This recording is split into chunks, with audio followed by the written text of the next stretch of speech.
Hey guys, so it's me. I'm back. I know it's been sort of a bit since I posted anything. As you can probably hear, have taken ill a bit.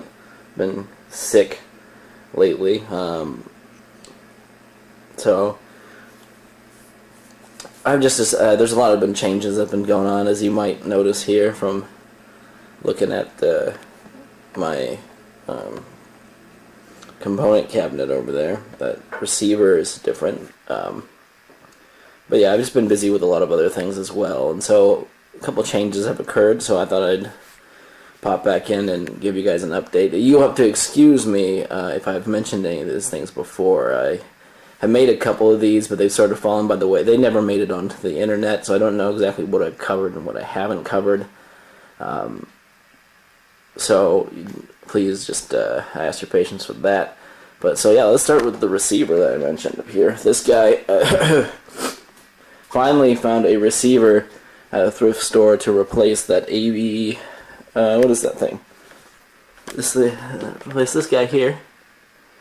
I can't really remember this guy exactly off the top of my head. It's like a Sony AV460 or something like that. But this one is a higher end model from the brief amount of Googling I did, the STR DA1000ES.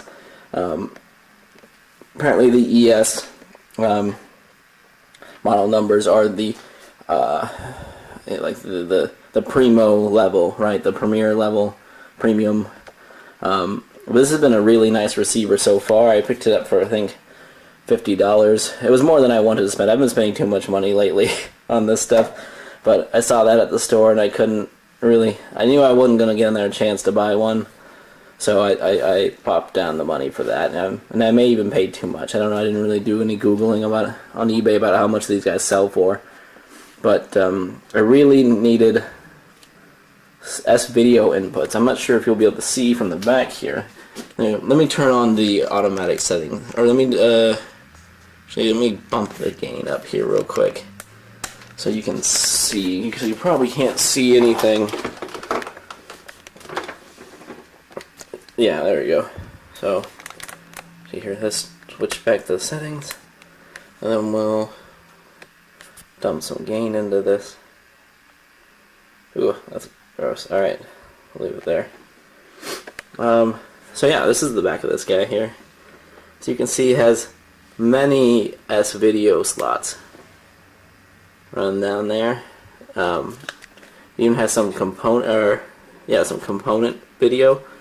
That's really way too dark. Hold on, there you go. So I got some component video in and out here.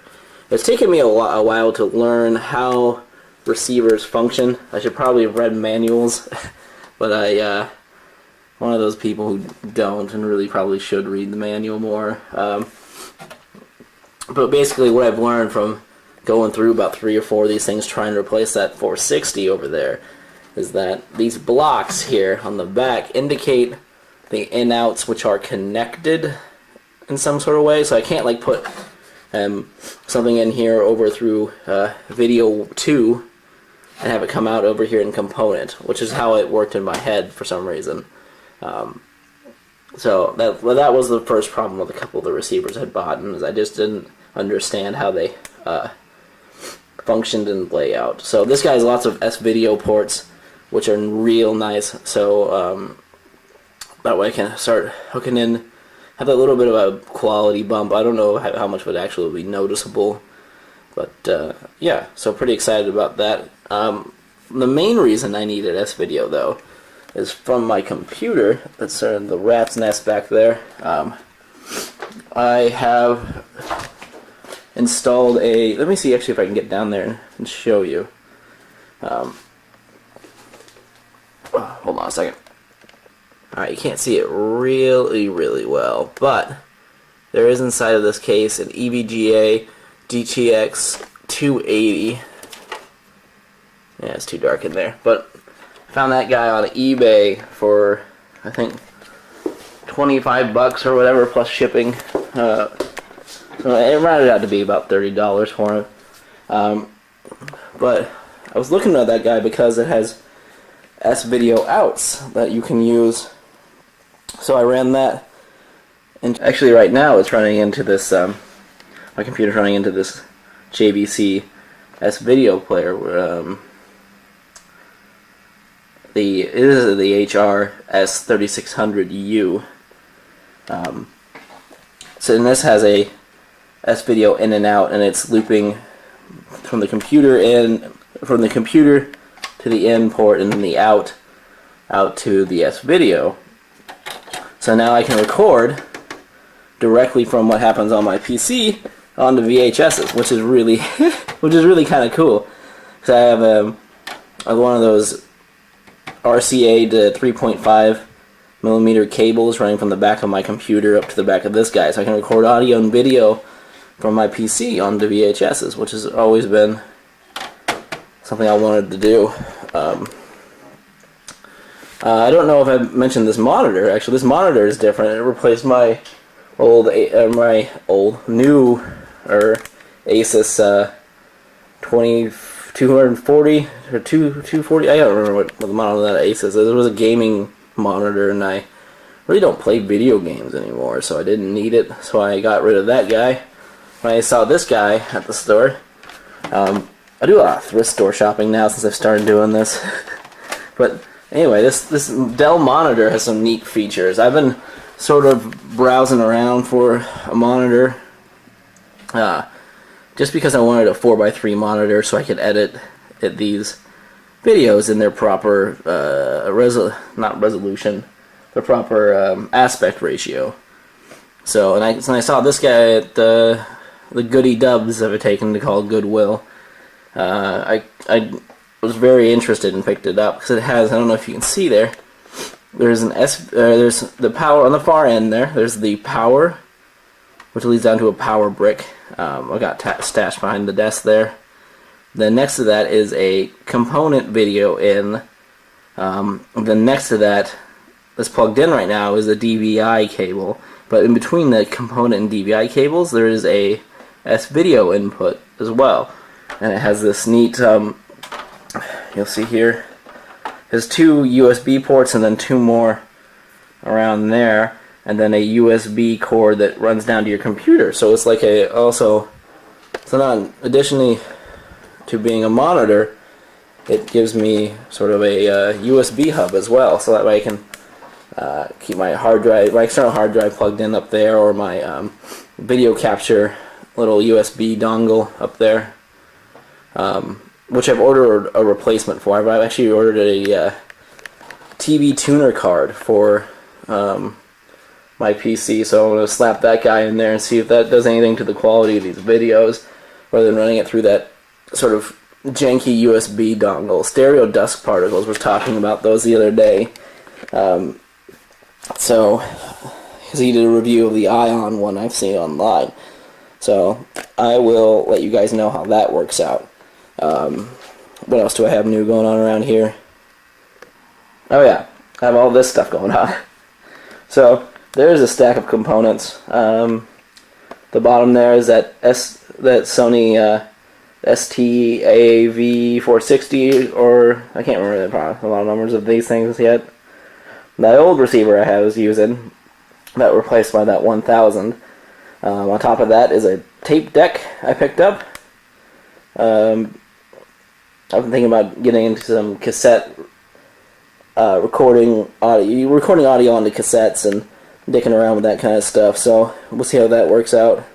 I've tested it. It sounds really good. It works really well. I just got to figure out how it works and how to integrate it into my system. On top of that, I have I'm in there with that guy.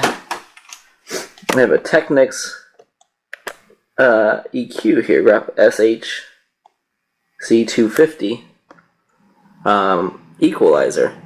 I picked that up somewhere too at one of the thrift stores for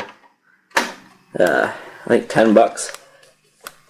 But and this is just a cheap Panasonic VHS I picked up because I have some magnets a guy gave me at work, and I've been using them to sort of distort the picture on VHS tapes and started just doing some experiments with them. It does some weird psychedelic stuff when you put magnets on the VHS or VCRs. So I didn't want to use one of my good ones to do that with. So I bought this guy. It was like $3 or something.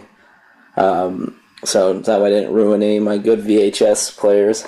So right now I have this beast cracked open. This is going to be my first attempt at some VHS repair. Here, let me get down to a better position here.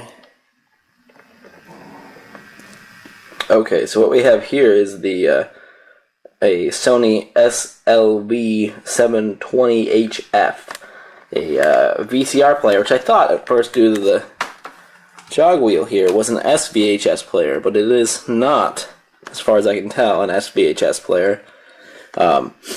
So I followed this guy at the thrift store for, I think, $14, $15, and picked that guy up. There is a minor problem. Well, actually, I'm about to run out of battery.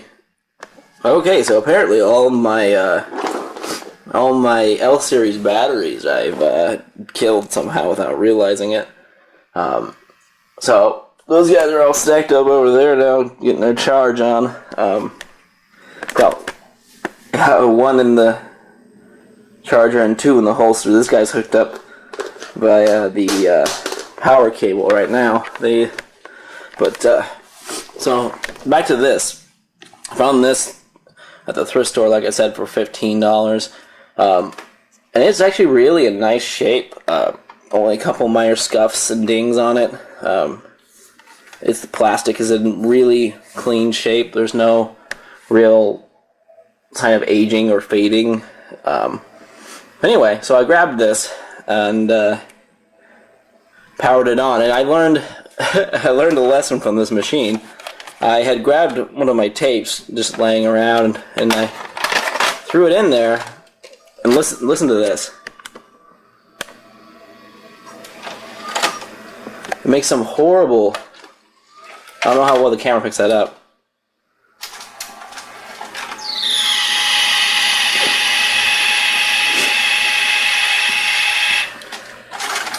Yeah, it makes some horrible fucking noise when you put a tape in. I thought it had eaten my tape, and I was really sort of bummed out. It was a tape I actually liked, and so I learned a lesson now that I always keep. I went out and bought a Junker VHS tape from Goodwill. I think this is National Geographic, something or rather. 30 years of specials. I don't know. Anyway, so I'm going to attempt my hand at VHS repair, or VCR repair. Here, let me show you guys what the inside of this thing does. Okay, so I got you guys mounted up on the tripod here with my handy dandy little arc light here, so you guys can hopefully see better down in there.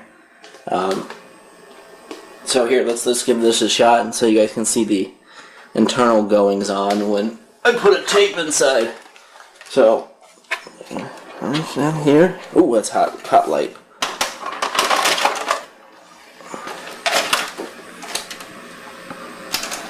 I'll do that again here. I'll zoom. That sound though. Alright, I'll zoom in here. And so hopefully,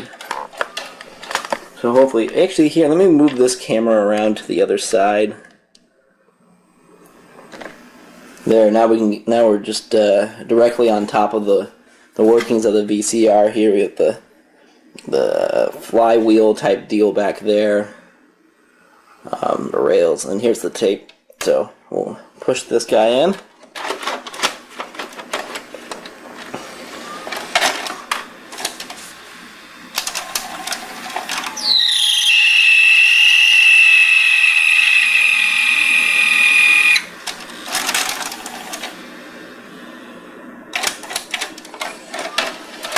And it spits it back out. So I don't really understand VCRs that well. Luckily, there are lots of those websites All of those dedicated people who upload manuals for random stuff. I don't know who those people are, but they're goddamn heroes. So I'm going to try to look around for a service manual for this guy and so try to troubleshoot and figure out what's going on. I'd rather have this than the $15 back. You go and get store credit anyway. I'll probably find something I need eventually, but I wanted to see if I could fix this since it is such a nice little unit here. So, yeah, if you guys happen to have any ideas or places to start looking, I don't know how to really dig into this, I would appreciate the help. But yeah, so I've got a couple other things I need to show you guys. I have a special camera update, as well as that video editing deck arrived for the TR3300. But I'm not feeling very well, so I'm going to go ahead and put those guys on hold just for the moment, and I'll probably get back at this later tonight and make those two guys happen. But, alright, that's it for now, guys. I'll see you later.